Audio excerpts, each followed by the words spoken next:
بسم الله الرحمن الرحيم إن الحمد لله نحمده ونستعينه ونستغفره ونعوذ بالله من شرور أنفسنا ومن سيئات أعمالنا من يهده الله فلا مضل له ومن يضلل فلا هادي له وأشهد أن لا إله إلا الله وحده لا شريك له وأشهد أن محمدًا عبده ورسوله صلى الله عليه وعلى آله وصحبه أجمعين اللهم لا علم لنا إلا ما علمتنا اللهم علمنا ما ينفعنا وزدنا علما وأصلح لنا شأننا كله ولا تكلنا إلى أنفسنا طرفة عين فالسلام عليكم ورحمة الله وبركاته.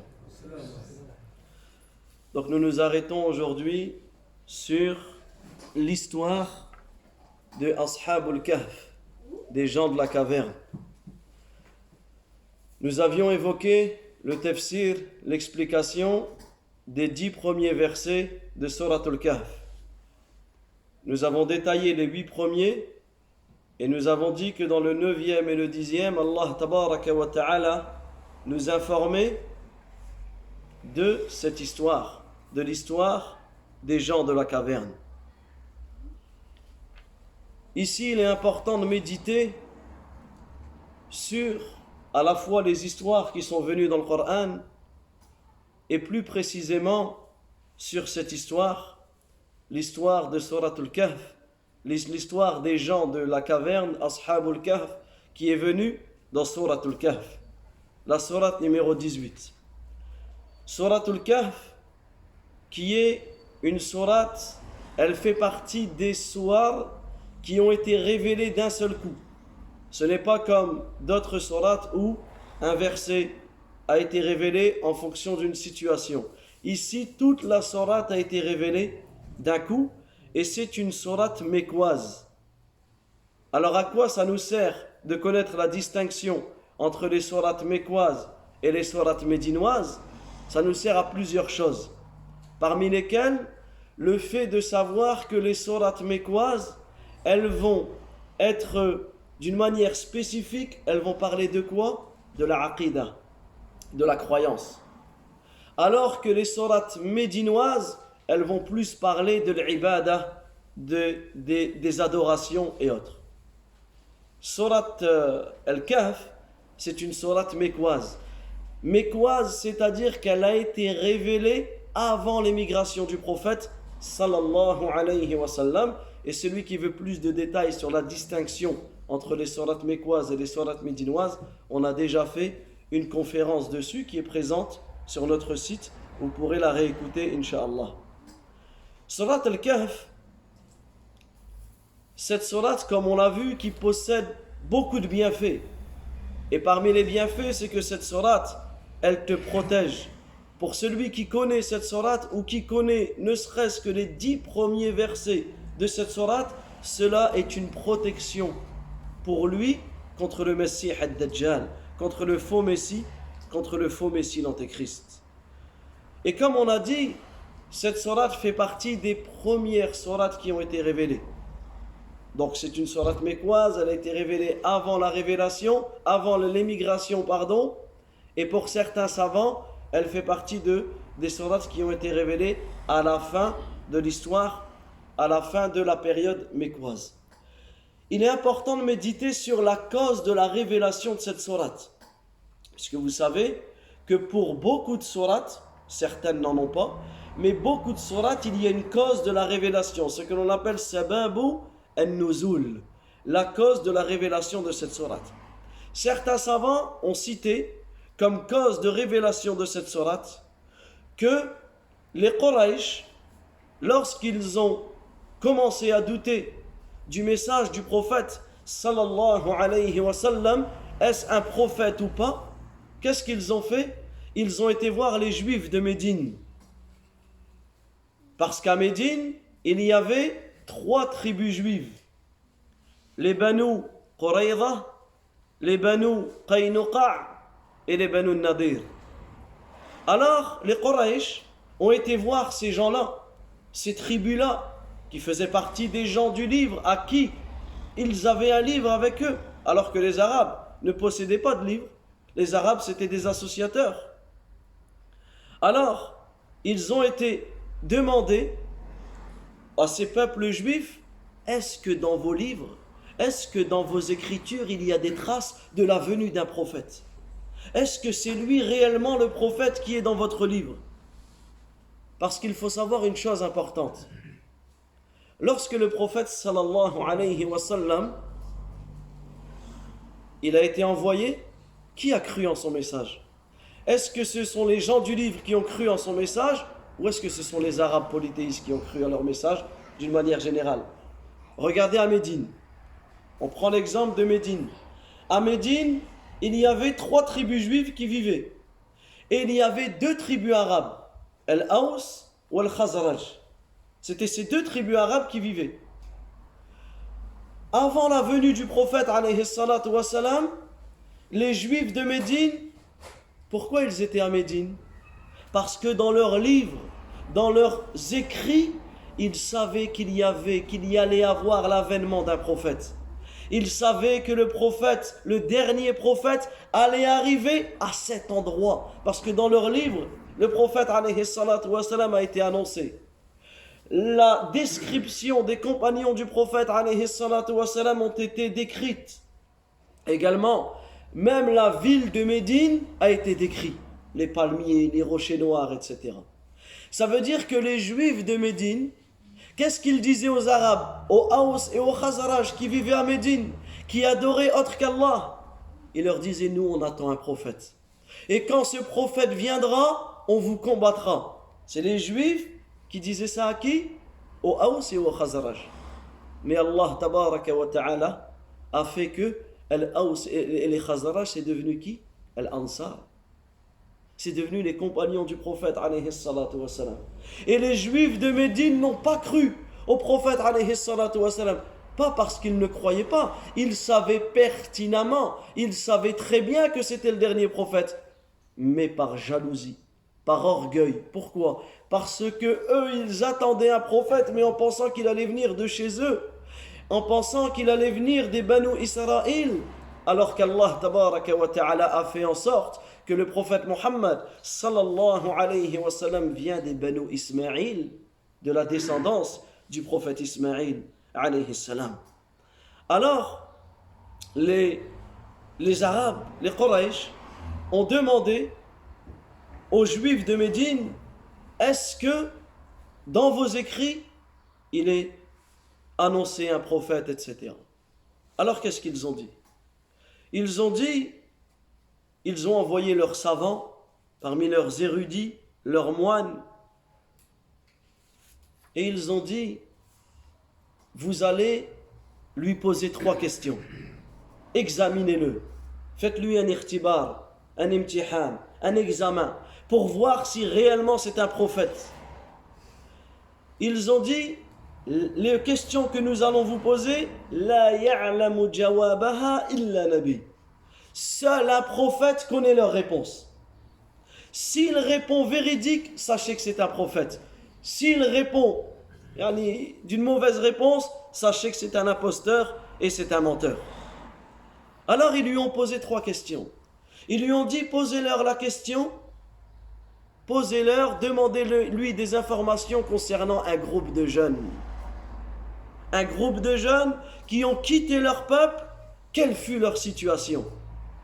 Ensuite, posez-lui la question sur un homme qui a parcouru toute la terre, d'est en ouest. Quelle fut son histoire et sa situation? Et ensuite, posez-lui la question concernant ar-ruh, l'âme, l'esprit. Alors ils sont venus voir le prophète sallallahu alayhi wa sallam et lui ont dit, si tu es un prophète, réponds à ces questions. Qu'est-ce qu'il a dit le prophète alayhi salatu wa sallam? Radan ujibukum. Demain, je vous répondrai. Le prophète alayhi salatu wa sallam n'avait pas la connaissance de cela.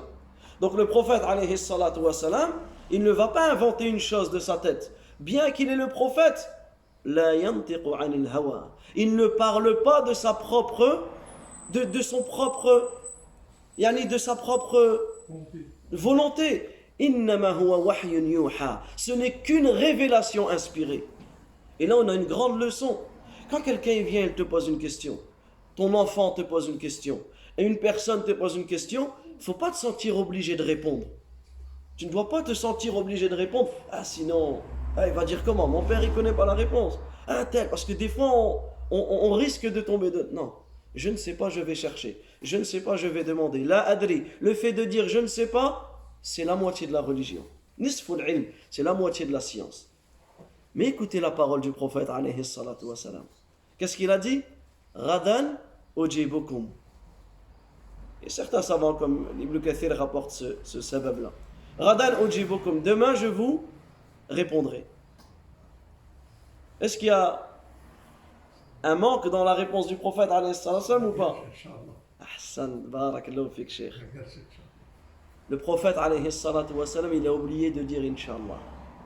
Il a dit demain, je vous répondrai. Et c'est pour cela que dans la sourate, dans le verset 23 et 24, et c'est pour cela que pour cette conférence, celui qui peut prendre un mushaf avec lui en français ou en arabe, qui suit avec nous les versets, ce sera plus simple pour lui pour se repérer. Donc celui qui a besoin, il y a des masahif ici, n'hésitez pas à en prendre. Allah Azza wa Jal, qu'est-ce qu'il dit dans le verset 23? وَلَا تَقُولَنَّ لِشَيْءٍ إِنِّي فَاعِلٌ ذَلِكَ غَدًا. Et ne dis jamais que je ferai une chose demain. Regardez le verset 24. إِلَّا أَن يَشَاءَ اللَّهُ. Sauf sans que tu me dises Inch'Allah. Sans que tu dis Inch'Allah. Alors, Allah tabaraka wa ta'ala a donné une leçon par cela. Il a donné une leçon au prophète Muhammad sallallahu alayhi wa sallam, et la révélation s'est interrompue. Allah Azza wa Jal n'a pas révélé. Et cela pendant quasiment un mois. Pendant quasiment un mois, le prophète alayhi salatu wa salam, certains ils ont dit pendant 25 nuits, le prophète alayhi salatu wa salam attendait la révélation. Et il était attristé pour cela. Il était triste, le prophète alayhi salatu wa salam, jusqu'à ce que certaines personnes parmi les kuffar Quraysh, qu'est-ce qu'ils ont dit? Regardez, c'est un menteur. C'est pas un prophète. Il a dit qu'il allait nous apporter la réponse et il ne nous l'a pas apporté. Jusqu'à ce qu'Allah Azza wa Jalla a révélé le premier verset de Surat Al-Kahf. Alhamdulillahi alladhi. Alhamdulillah. Regardez comme par quoi il commence ce verset. Alhamdulillah. La louange est à Allah. Alladhi anzala ala abdihi al-kitab. Qui a révélé à son serviteur le livre. Et l'explication de ce verset, nous l'avons cité, nous l'avons vu hier. Et dans cette sourate Al-Kahf, qui a été révélée d'un seul coup, on a les trois réponses à leurs questions. La première réponse, c'est l'histoire que l'on va citer aujourd'hui, Inch'Allah, l'histoire Ashabul Kahf, l'histoire des gens de la caverne. La deuxième réponse, cet homme qui a parcouru d'est en ouest, c'est qui? Dhul Qarnayn. Dhul Qarnayn, son histoire est citée dans Surat Al-Kahf. Et également, وَيَسْأَلُونَكَ عَنِ الرُّوحِ. Et il t'interroge au sujet de Ruh. Et Allah tabaraka wa ta'ala donne réponse à cela dans Surat Al-Kahf. Alors l'histoire de ces jeunes, les jeunes, c'est une histoire incroyable. C'est une histoire magnifique. Ces jeunes à qui Allah tabaraka wa ta'ala a accordé la guidée. Ces jeunes à qui Allah azza wa jalla a accordé le succès ici-bas et dans l'au-delà. Ces jeunes qui ont connu Allah tabaraka wa ta'ala. Et c'est pour cela qu'il n'y a rien de plus beau pour les jeunes de notre communauté de connaître leur Seigneur, de connaître Allah azza wa jalla. Enfin, la personne grandira et grandira de la meilleure manière. Cette histoire est magnifique. Cette histoire est remplie de leçons. Cette histoire nous prouve la puissance et la perfection d'Allah tabaraka wa ta'ala. Cette histoire commence à partir du verset 9 de Surat Al-Kahf jusqu'au verset 26. Donc pour celui qui veut revoir et lorsque tu lis Surat Al-Kahf, sache que lorsque tu passes par ces passages-là, tu te dois de méditer sur cette histoire. Et comme on l'a dit, c'est une sourate que nous récitons tous les vendredis. Ces jeunes, Ashabul Kahf, les jeunes de la caverne, Allah tabaraka wa ta'ala a choisi que leur nom a été affilié à cette caverne. Ashabul Kahf, on ne sait pas le nom de ces jeunes-là. On ne sait pas le prénom de ces gens-là. Mais ils ont été appelés comment? Ashabul Kahf, les gens de la caverne. Ils sont connus comme étant les gens de la caverne. Et même certains savants considèrent que Surat al-Kahf peut être appelée aussi la sourate des gens de la caverne. Surat Ashabul Kahf. Pourquoi? Parce que cette histoire s'est déroulée dans cette grotte. Puisqu'une kahf en arabe c'est Gharun fil Jabal. C'est une grotte qui est dans une montagne. C'est ça une caverne. Cette grotte qui était spacieuse, cette histoire s'est passée dans cette histoire-là, dans cette caverne-là. Et avant de citer l'histoire, souvenez-vous du verset 9, où Allah tabaraka wa ta'ala il dit, donc dans Surat al-Kahf, et on l'avait passé brièvement, Am hasibta anna ashab al-kahf wal-raqim.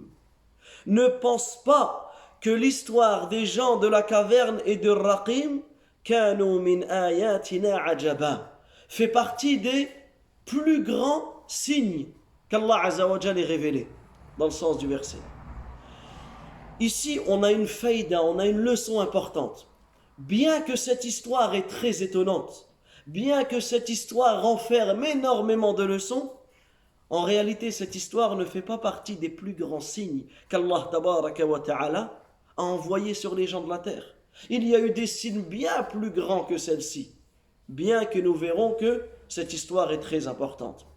War-Raqim, Allah tabaraka wa ta'ala a cité dans ce verset 9 Ar-Raqim, l'histoire des gens de la caverne et Ar-Raqim. Qu'est-ce que Ar-Raqim? Alors les savants ont donné plusieurs définitions de ce terme-là. Mais moi je souhaite m'arrêter sur la parole de Abdullah ibn Abbas radiyallahu anhuma. Vous savez ce qu'il dit par rapport à ce terme-là dans le Coran? Et Abdullah ibn Abbas, vous savez qui est-ce? C'est celui à qui le prophète alayhi salatu wa salam a invoqué Allah. Pourquoi? Pour qu'il lui donne la compréhension du Coran. Vous savez ce qu'il dit par rapport à cela? Il dit La adri mal muradu bih. Il dit je ne sais pas ce que ça veut dire. Abdullah ibn Abbas. Et là aussi, lorsque on ne connaît pas une chose, on ne dit pas n'importe quoi. On ne dit pas c'est ça mais à vérifier, je suis pas sûr. Ne dis rien. Abdullah ibn Abbas, où le prophète alayhi salatu wa salam a invoqué Allah Azza wa Jal pour qu'Allah lui donne la compréhension du Coran. Qu'est-ce qu'il dit par rapport à ce verset? La adri mal muradu bihi. Je ne sais pas ce qu'il veut dire. Et il y a une grande leçon dans cela. D'autres savants ont expliqué que Ar-Raqim c'était le nom de la ville où ces jeunes ont grandi, où ces jeunes ont vécu. D'autres ont dit Ar-Raqim c'est le nom de Jabal, de la montagne, là où la grotte était. D'autres ils ont dit Ar-Raqim ça vient de Marqoum.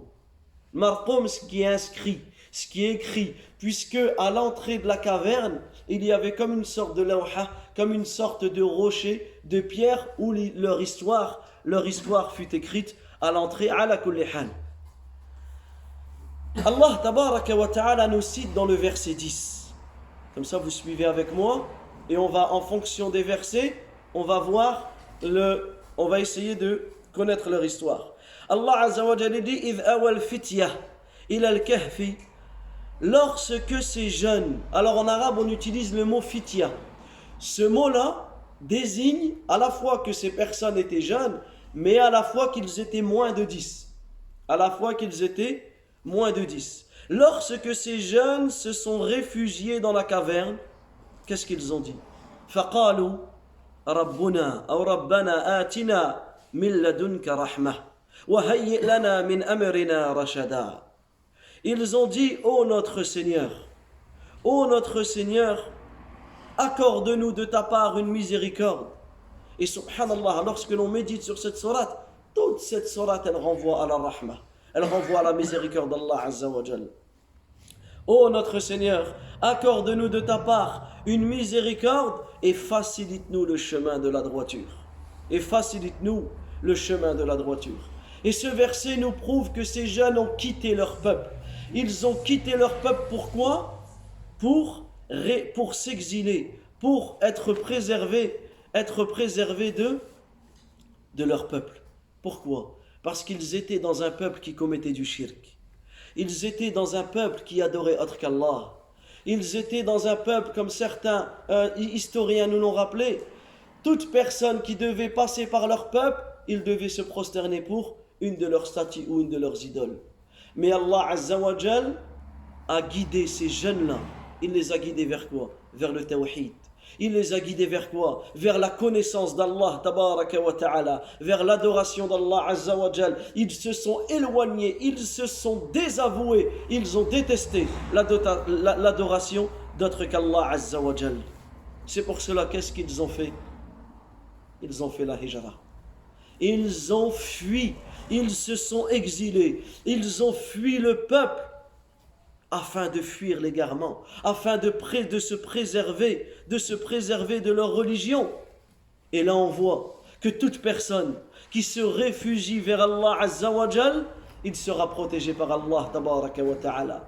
Toute personne qui sera réunie, qui sera réfugiée, qui sera exilée, qui aura quitté un peuple là où ils ne peuvent pas affirmer leur religion pour Allah Azza wa Jal, ils trouveront énormément de bienfaits.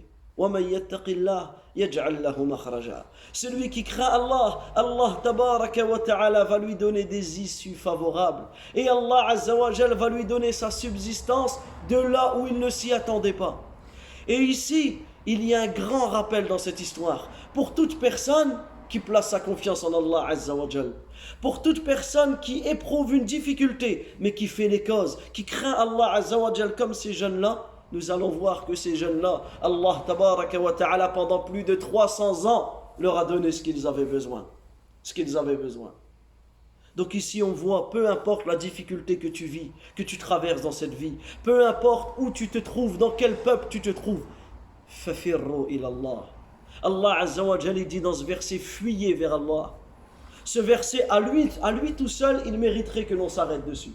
Fafirru ilallah. Fuyez vers Allah. Généralement, lorsque tu fuis quelque chose, la chose que tu fuis, tu la laisses où ? Derrière toi ou devant toi ? Derrière toi. Tu fuis quelque chose. Allah Azza wa Jalla, qu'est-ce qu'il dit ? Fafirru ilallah. Fuyez vers Allah. Allahu Akbar.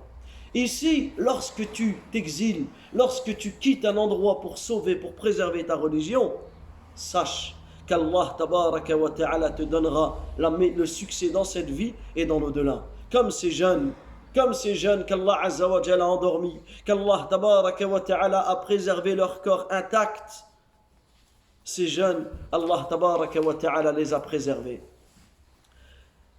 Donc ces jeunes ils ont quitté leur peuple. Lisez avec moi les versets 14 et les versets 15. وَرَبَطْنَا عَلَى قُلُوبِهِمْ إِذْ قَامُوا فَقَالُوا. Écoutez ce qu'Allah Azza wa Jalla dit. Nous avons raffermi leur cœur lorsqu'ils se dressèrent devant leur roi ou devant leur peuple. Et qu'est-ce qu'ils ont dit ? Ils ont affirmé leur religion. Na'am. Peu importe où tu vis, tu dois être fier de ta religion. Qu'est-ce qu'ils ont dit ? Rabbuna, Rabbus samawati wal ard. Notre Seigneur est le Seigneur des cieux et de la terre. Lan nad'uwa min dunihi ilaha. Jamais nous invoquerions en dehors de lui une divinité. Laqad qulna idhan shatata. Car si nous allons faire cela, en réalité cela revient à dire que nous allons donner des propos mensongers et excessifs envers notre Seigneur. Si on adore autre qu'Allah Azza wa Jal, nous allons transgresser les lois d'Allah. Ha'ula'i qawmuna. Écoutez ce qu'ils disent. Les membres de notre peuple, ittakhadhu min dunihi aliha. Ils ont pris en dehors d'Allah Azza wa Jal des divinités. لولا يأتون عليهم بسلطان بين. Ils n'ont rien apporté comme preuve évidente sur ces divinités. فمن أظلم ممن افترى على الله كذبا. Qui est le plus transgresseur que celui qui profane des mensonges auprès d'Allah Azza wa Jal. Subhanallah. Ces versets sont incroyables parce qu'on voit à quel point ces jeunes étaient matures. On voit à quel point ces jeunes ont été guidés par Allah Azza wa Jal. On voit à quel point ces jeunes ont été raffermis. Allah Tabaraka wa Ta'ala a guidé leur cœur et Allah Azza wa Jal leur a donné la science. Allah Tabaraka wa Ta'ala a fait que ces jeunes, qu'est-ce qu'ils ont dit? Regardez ce qu'ils ont dit. Lam ya'tun alayhim bi sultanin bayyin. Ils n'ont rien apporté par rapport à ces divinités. Pourquoi vous me demandez d'adorer ces divinités alors que vous n'apportez aucune preuve? Et c'est ça. Toi, en tant que musulman, tu ne dois pas suivre tes parents. Tu ne dois pas suivre ton bled, ton pays. Et combien de fois on entend des innovations qui sont faites, des fois du shirk qui est fait dans la communauté, et lorsque tu vas dire à telle personne pourquoi tu fais ça, il va dire nous, dans mon village au bled, c'était comme ça. Moi, chez moi, mes parents, ils font ça. Moi, ma coutume, c'est ça. Subhanallah, regardez ces jeunes-là. Leur peuple, et dans leur peuple, il y a leur famille qui commettent du shirk. Mais qu'est-ce qu'ils ont dit? Ils n'ont apporté aucune preuve sur cela. Apportez les preuves. Vous me demandez de les adorer, apportez des preuves qui méritent d'être adorées. Mais en réalité, il n'y a aucune preuve. Ils ne peuvent... tu peux fermer la... Ils ne peuvent apporter aucune preuve par rapport à cela. Et là, on voit, ces versets sont une grande preuve dans le fait de nous dire quoi? Dans le fait de nous dire, ne suis pas n'importe qui. N'apprends pas ta religion auprès de n'importe qui. Ne fais pas n'importe quoi dans le din. Mais qala Allah wa qala Rasul. Tout ce que tu fais doit être basé sur Allah Azza wa Jalla dit et le messager d'Allah sallallahu alayhi wa sallam a dit. Également, parmi les leçons que l'on peut tirer de ce verset, également ce qu'Allah Azza wa Jalla dit faman azlamu mimman iftara ala Allah kadhiba. Qui est le plus transgresseur, qui est le plus injuste que celui qui profère des mensonges sur Allah. Et regardez ceux qui adorent autre qu'Allah. Ceux qui adorent autre qu'Allah, en réalité, ils ont proféré des mensonges sur Allah. Comme les kuffar Quraysh. Comme les kuffar Quraysh. Les mécréants du peuple de Quraysh. Ils ont menti sur Allah à tel point qu'ils ont dit qu'Allah Azza wa Jal avait des filles. Et ils ont dit que leur statut était les filles d'Allah. Et encore plus grave dans leur mensonge, ils ont appelé comment leur statut? Al-Lat. C'est que ça veut dire quoi, Lat? Lat, pour eux, ils ont féminisé le nom Allah. Allah, Lat. Al-Aziz, c'est des noms d'Allah. Ils l'ont féminisé comment? Al-Uzza. Al-Mannan, c'est des noms d'Allah. Ils l'ont féminisé en disant Al-Manat. Regardez, subhanallah al-azim, quel mensonge, quelle injustice, quelle ignorance et quel égarement que de celui qui commet du shirk. Donc Allah tabaraka wa ta'ala a guidé, Allah azza wa jal, il a guidé ces gens. Il a renforcé le cœur de ces jeunes. Ensuite, dans le verset 16, Allah tabaraka wa ta'ala il dit وَإِذِ اعْتَزَلْتُمُوهُمْ وَمَا يَعْبُدُونَ إِلَّا اللَّهِ. Et ils se dirent d'entre eux. Qu'est-ce qu'ils se sont dit entre eux? Ils se sont dit lorsque vous serez éloignés. Donc on est dans le verset 16 ici. Lorsque vous serez éloignés de ceux qui adorent en dehors d'Allah. فَأْوُوا إِلَى الْكَهْفِ. Réfugiez-vous dans la caverne. يَنْشُرَّكُمْ رَبُّكُمْ مِنْ رَحْمَتِهِ. Votre Seigneur répandra sur vous sa miséricorde. Et ça, sache que le jour où tu quittes un peuple, où tu ne peux pas affirmer ta religion, sache que tu auras quitté cela pour Allah. Allah Azza wa Jal te donnera la miséricorde. وَيُهَيِّئْ لَكُمْ مِنْ أَمْرِكُمْ مِرْفَقًا. Et il vous facilitera votre situation. Ils se sont réfugiés dans cette grotte. Et Allah Azza wa Jal, dans les versets d'après, le verset 17, il nous décrit cette grotte qui est spacieuse, cette grotte dont le soleil n'atteint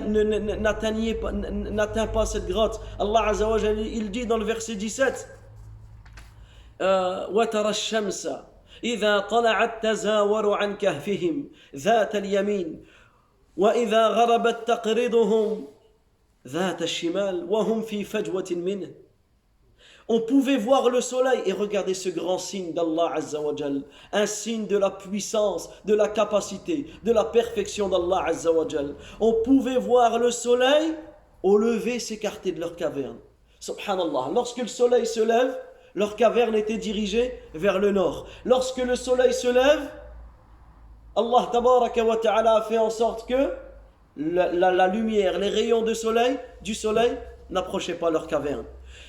Et lorsque le soleil se couche, il passait par la gauche. Au lever, le soleil passe par la droite. Subhanallah, pour te dire, lorsqu'Allah Azza wa Jalla te fait miséricorde, il est capable de toutes choses. Regardez, pour le bienfait de ces jeunes-là, Allah Azza wa Jalla a fait en sorte que le soleil passait par la droite au lever et passait par la gauche au couchant. وَهُمْ فِي فَجْوَةٍ مِّنْهِ. Tandis que eux, ils demeurent dans un endroit spacieux à l'intérieur de cette grotte. ذَلِكَ مِنْ آيَاتِ اللَّهِ. Et cela fait partie des signes d'Allah. مَنْ يَهْدِهِ اللَّهُ فَهُوَ الْمُهْتَدِ. Celui qu'Allah Azza wa Jal guide est le bien guidé. وَمَنْ يُضْلِلْ فَلَنْ تَجِدَ لَهُ وَلِيًّا مُرْشِدًا. Mais celui qui est égaré, tu ne trouveras personne, aucun maître pour le guider. ذَلِكَ مِنْ آيَاتِ اللَّهِ. Cela fait partie des signes d'Allah. Celui qu'Allah Azza wa Jal guide est bien guidé. Et subhanallah, quel signe ici. Le soleil ne les touchait pas. Ils étaient pendant plus de 300 ans dans l'ombre, dans la fraîcheur. Imaginez, prenons ne serait-ce qu'une seule année. Dans une année, les périodes de forte chaleur et les périodes de fort froid, de froid intense. Eh bien, ils étaient préservés de cela. Ils étaient en plein milieu de leur caverne. Ils n'étaient ni touchés par le froid, ni touchés par le chaud. Également, puisque leur corps aurait brûlé, leurs habits auraient été détériorés. Mais là, ils sont restés au milieu, au frais, à l'ombre. Allah Azza wa Jal les a fait endormir. Ils ont dormi dans cette grotte, sous la protection d'Allah Tabaraka wa Ta'ala, pendant 300 ans et 9 ans. Pendant 309 ans. Quel miracle, subhanallah al-azim. Également, Allah Tabaraka wa Ta'ala les a endormis. C'est-à-dire, il ne les a pas fait mourir. Ils étaient endormis dans un sommeil profond. Et cela pour préserver leur corps de la décomposition du corps. C'est pour cela qu'Allah Azza wa Jal dit dans les versets, nous les avons tournés à leur droite et à leur gauche. Pourquoi? À la fois pour les préserver du chaud, pour les préserver du froid, mais aussi lorsqu'un corps, et cela est connu, lorsqu'un corps est collé à la terre, ben automatiquement la terre va détériorer ce corps, alors que là non, ils tournaient à gauche, ils tournaient à droite, tout cela parce qu'ils étaient sous la protection d'Allah Tabaraka wa Ta'ala. Également, ils sont restés pendant plus de 300 ans. Ils n'ont pas eu besoin de boire. Ils n'ont pas eu besoin, alors qu'une personne, même elle dort, prend une personne dans le coma, on doit l'alimenter, etc. Alors que là, ils n'ont pas eu besoin de boire, ils n'ont pas eu besoin de manger, ils n'ont pas eu besoin de faire leurs besoins. Tout cela prouve la puissance et la capacité d'Allah Azza wa Jal. Tout cela nous prouve qu'Allah Tabaraka wa Ta'ala fait ce qu'il veut. Et cela en réalité se produit pour qui? Pour les awliya, pour les alliés d'Allah Tabaraka wa Ta'ala. Ils sont restés comme cela jusqu'à ce qu'Allah Azza wa Jal a fait disparaître le shirk qu'il y avait dans leur ville.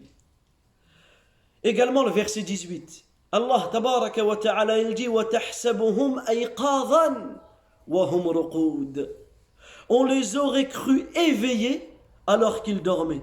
Subhanallah. Certains ont dit que leurs yeux sont restés ouverts. Certains ont dit que leurs yeux sont restés ouverts également pour ne pas décomposer ou pour ne pas altérer leurs yeux. وَنُقَلِّبُهُمْ ذَاتَ الْيَمِينِ وَذَاتَ الشِّمَالِ وَكَلْبُهُم بَاسِطٌ ذِرَاعَيْهِ بِالْوَصِيدِ لَوِ اطَّلَعْتَ عَلَيْهِمْ لَوَلَّيْتَ مِنْهُمْ رُعْبًا. Donc comme on a dit, on les aurait cru éveillés alors qu'ils dormaient. Nous les tournons tantôt sur le côté droit, tantôt sur le côté gauche. Et comme on a dit, tout cela, c'est pour les protéger, pour les préserver. Tandis que leur chien était couché, ils avaient un chien. Ce chien était couché, les pattes en avant, les pattes allongées. Et même le chien, dans cette situation-là, il était protégé. Tout cela, par miséricorde d'Allah Azza wa Jal envers eux. Même le chien a dormi avec eux. Allah Azza wa Jal a fait endormir leur chien comme eux pendant plus de 309 ans. Subhanallah. Ici, on voit que ces gens ont été protégés. Ils ont été préservés à la fois de la terre, de leur corps, etc., de la décomposition, etc., mais ils ont été aussi protégés contre les hommes. Ça veut dire que si en 309 ans, il est fortement probable qu'une personne entre dans cette grotte, Allah tabaraka wa ta'ala a fait en sorte que, bien qu'Allah Azza wa Jalla est capable de toutes choses, mais on voit qu'Allah tabaraka wa ta'ala ici nous enseigne à faire les causes. Quelqu'un qui souhaite rentrer dans cette grotte, puisque cette grotte était très près de la ville. Et la preuve, c'est qu'on verra qu'ils ont envoyé, quand ils se sont réveillés, ils ont envoyé quelqu'un pour acheter de la nourriture. Leur grotte, donc, n'importe qui aurait pu rentrer dans cette grotte. Mais si quelqu'un rentre, il voit un chien devant cette grotte, allongé, comme s'il tenait la garde. Il voit ces gens-là les yeux ouverts.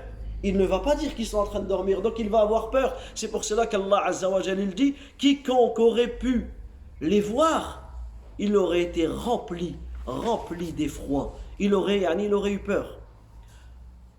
Ensuite, nous passons au verset 19 et au verset 20. Allah tabaraka wa ta'ala les a réveillés. Au bout de 309 ans, Allah Azza wa Jalla les a réveillés. Et il n'y a eu aucun changement. Imaginez, pendant 309 ans, pendant plus de 300 ans, ils sont restés comme cela, mais à leur réveil, ils ne s'en sont même pas rendus compte. Ils ne s'en sont même pas rendus compte. C'est pour cela que dans les versets, Allah Azza wa Jalla dit wa qala qa'ilun. Et une des personnes, qu'est-ce qu'il dit? Combien de temps vous êtes restés dormir? Parce qu'eux, ils n'ont rien vu. En fait, ils sont rentrés le matin, ils sont rentrés dans une matinée, ils se sont réveillés, c'était le coucher du soleil. Donc pour eux, ils se sont dit un jour, ou peut-être la moitié d'un jour. Alors ici, Allah Azza wa Jalla dit Rabbukum a'lamu bima labithum. Votre Seigneur, c'est mieux que quiconque. Combien de temps vous êtes restés? Ça veut dire que lorsque tu ne sais pas une chose, dis Allahu a'lam. Allah tabaraka wa ta'ala le sait meilleur et ne polémique pas pour rien. Et pendant ce temps-là, pendant ces 3 siècles-là, il ne restait plus personne de leur peuple. Alors eux, ils ne savaient pas. Ils n'ont pas su tout de suite. Après, Allah Azza wa Jalla nous informe qu'ils ont su combien de temps ils sont restés. Ils ont su ce miracle-là, le bienfait qu'Allah Azza wa Jalla leur a donné. Mais eux, ils ne savaient pas. Ils ne savaient pas que pendant 3 siècles, ils étaient restés comme ça. Donc, qu'est-ce qu'ils ont fait? Ils ont réuni leur argent. Et ils ont demandé à l'un d'entre eux d'aller chercher de la nourriture. D'aller chercher azka ta'aman, le meilleur des nourritures.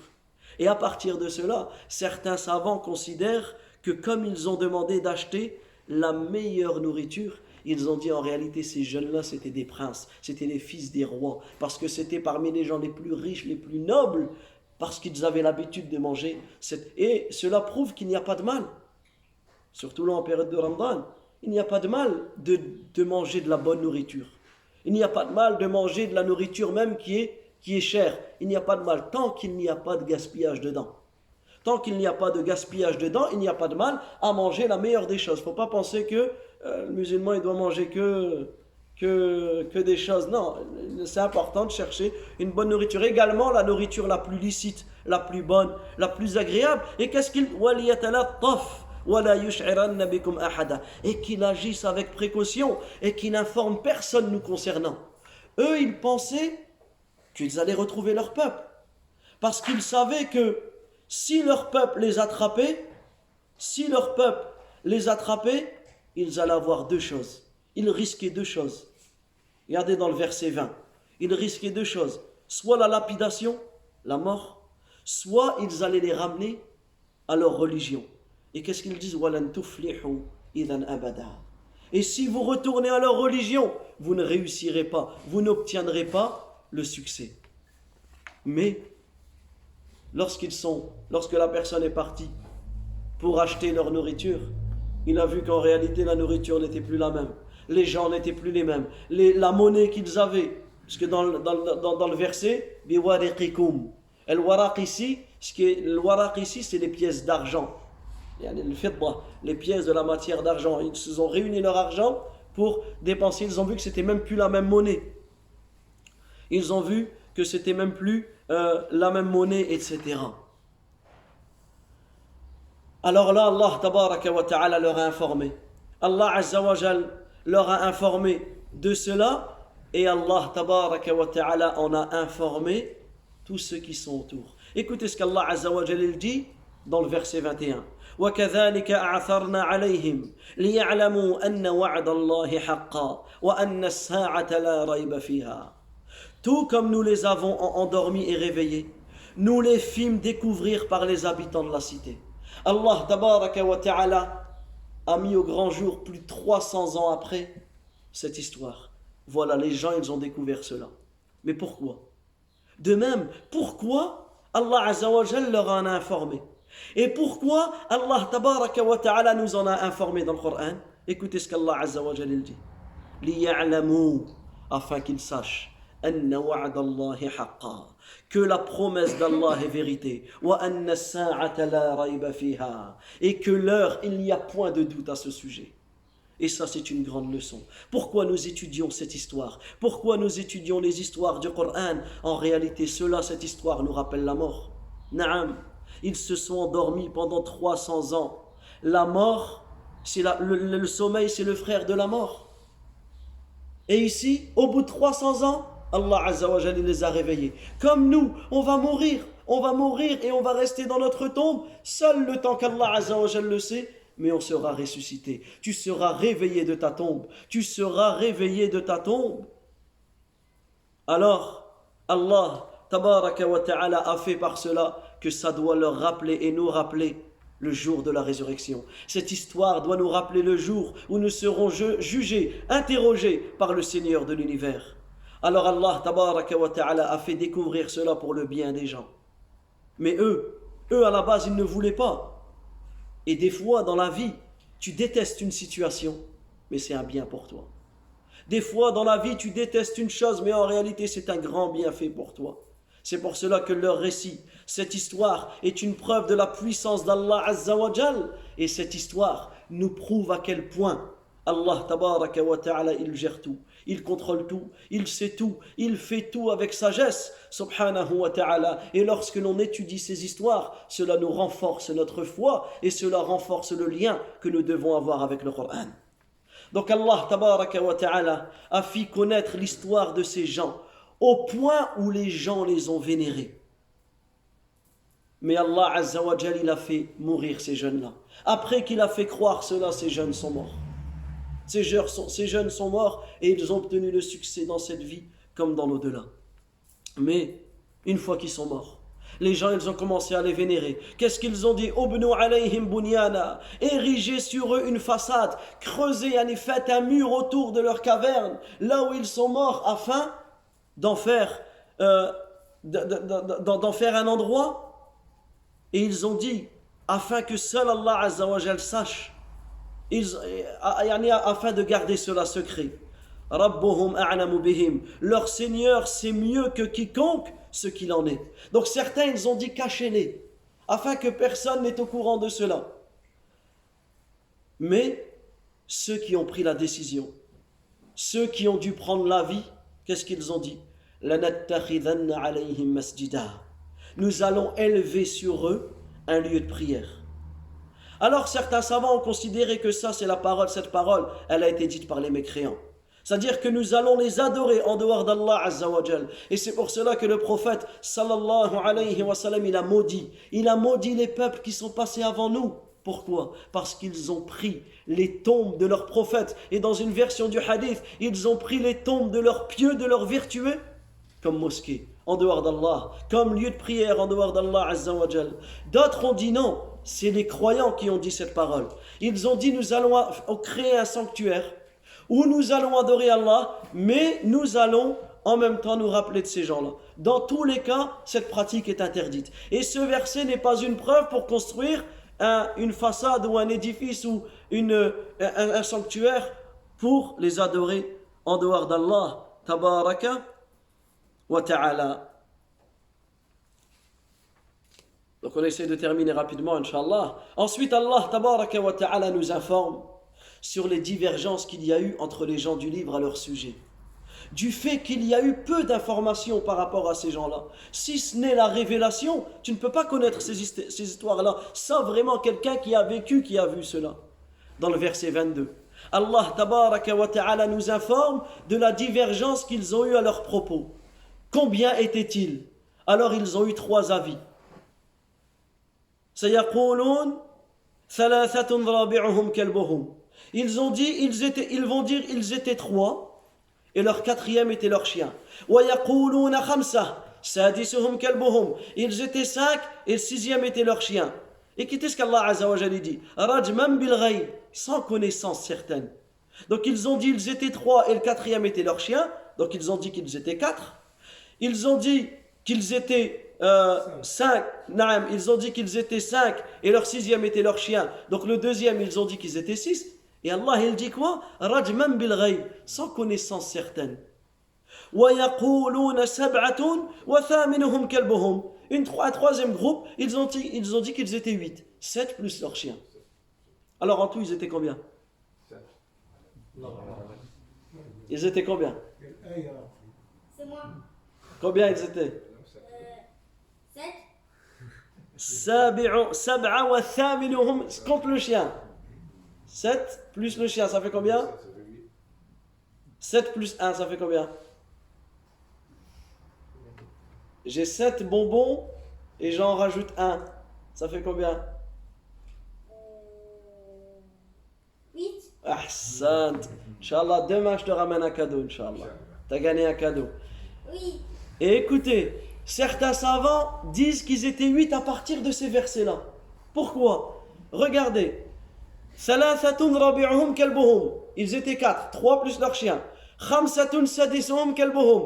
5, 6e plus leur chien. Rajman bil ghayb. Allah Azza wa Jalla dit, ils ont dit ça sans connaissance. Pour les 2 avis, Allah Azza wa Jalla, il a réprimandé cela. Mais pour le 3e avis, Allah tabaraka wa ta'ala, il n'a pas réprimandé cela. Wa yaquluna sab'atun wa thaminuhum kalbuhum. Et Allah Azza wa Jalla, il n'a pas dit Rajman bil ghayb également. Donc certains savants sont d'avis qu'ils étaient 8, 7 plus leur chien. Mais ici, Allah tabaraka wa ta'ala nous explique qu'ils ont divergé. Et ici, on voit qu'en réalité, des fois, on va faire des recherches longtemps sur un sujet, alors qu'il n'y a pas... Ici, le fait de savoir qu'ils étaient 8, ou qu'ils étaient 7, ou 6, ou 5, en réalité, ça t'apporte ni rien dans ta religion, ni rien dans ta vie mondaine. Ça veut dire que des fois, on va faire des recherches, ou on va polémiquer sur des sujets. En réalité, il n'y a rien. Il n'y a pas, passe ton temps à autre chose. Et il n'y a pas de grande utilité. C'est pour cela qu'Allah tabaraka wa ta'ala, il informe qu'Allah Azza wa Jal est le seul qui connaît ce nombre-là, illa qalil, sauf peu de personnes, notamment ceux qui ont vécu cette situation. Et Allah tabaraka wa ta'ala ici, il informe le prophète sallallahu alayhi wa sallam que yani, ne polémique pas avec eux sur ça. Parce que même eux, ils ne sont pas clairs. Même eux, ils n'ont pas de science par rapport à ça. Donc ne rentre pas dans la polémique par rapport à cela. Et ensuite, après qu'Allah Azza wa Jalla ait interdit à son prophète alayhi salatu wa salam, de polémiquer, de demander conseil aux gens du livre au sujet des gens de la caverne, dû à leur ignorance par rapport à cela, on le voit, l'ignorance qu'ils avaient par rapport à cela, Allah tabaraka wa ta'ala nous informe dans le 25e verset de la durée de leur séjour dans la caverne. Combien de temps ils sont restés dans la caverne. Et Allah Azza wa Jalla a rappelé que la science parfaite appartient à Allah tabaraka wa ta'ala. Ici, ça veut dire quoi? Si tu veux savoir leur nombre, tu veux savoir le temps qu'ils sont restés dedans, ne leur demande pas à eux, mais demande à Allah tabaraka wa ta'ala. Et là, on a une grande leçon. Lorsque tu veux savoir quelque chose dans ta religion, demande aux gens qui pourront te répondre, aux gens en qui tu as confiance. Tu sais qu'ils ne vont pas répondre par leur propre passion. Parce que malheureusement, aujourd'hui, regardez les réseaux sociaux. La personne, elle est sur Snapchat ou elle est sur n'importe quoi, elle envoie une question. Tout le monde et n'importe qui peut te répondre. Non, c'est pas comme ça. Tu dois demander, poser tes questions aux gens à qui tu as une réelle confiance, qu'ils ne vont pas t'égarer dans le chemin. Qu'est-ce qu'Allah Azza wa Jalla dit? وَلَبِثُوا فِي كَهْفِهِمْ 300 سِنِينَ وَازْدَادُوا تِسْعًا. Ils sont restés 300 سِنِينَ, 300 ans plus 9 ans. Pourquoi Allah Azza wa Jalla n'a pas dit 309 ans? Ahsant, barakallahu fik. Écoutez bien. Pourquoi Allah Azza wa Jalla a dit 300 ans plus 9 ans? Il aurait pu dire 309 ans. Parce qu'ici, c'est 309 années-lumière. 309 années lunaires, pardon. Je suis parti dans l'espace là. 309 années lunaires. 309 années lunaires. Ça équivaut à combien d'années solaires? À 300 années solaires. Pourquoi? Une année lunaire, c'est 360 jours.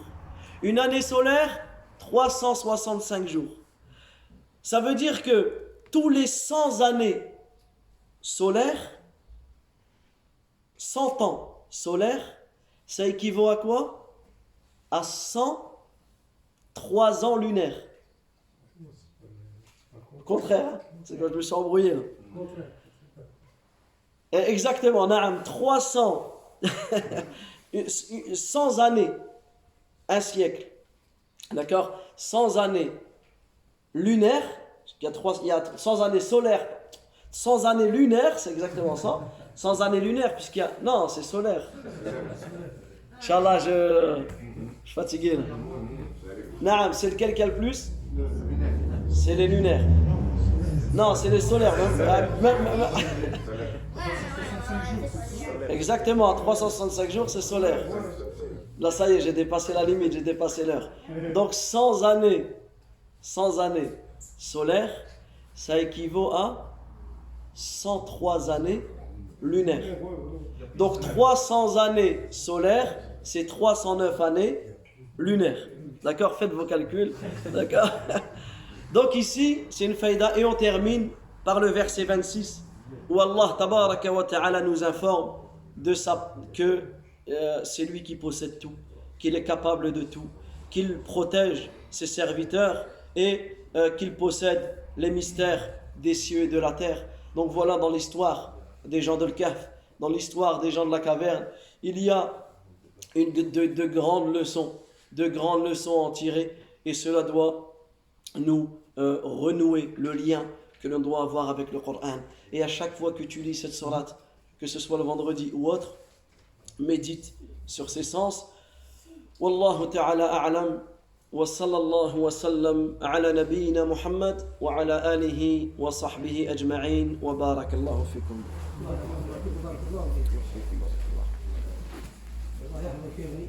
Amin, amin.